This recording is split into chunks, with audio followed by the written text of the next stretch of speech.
নিরামিষ ছোলার ডাল করছি।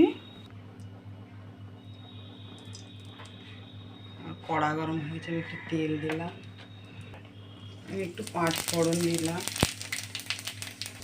লঙ্কা গুঁড়ো দিয়ে দিচ্ছি। আমি হলুদ দিইনি, আমি হলুদ দেবো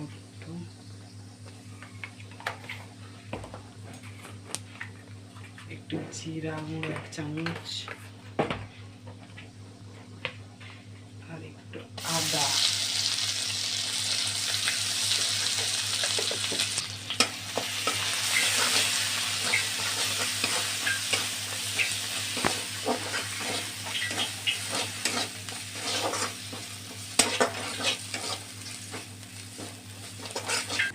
আমি মশলার সাথে একটু চিনি দিয়ে দিচ্ছি, ছোলার ডাল তো।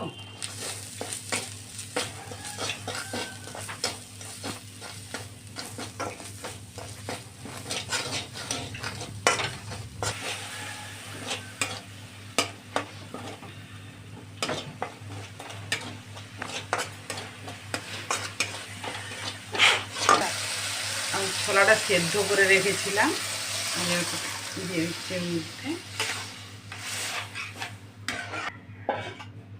আলুগুলো ভেজে রেখেছিলাম, দিয়ে দিচ্ছি।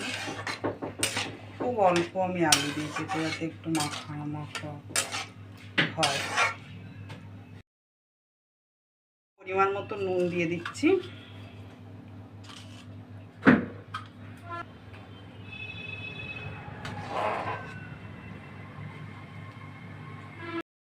আমার ছোলার ডালটা রেডি হয়ে গেছে।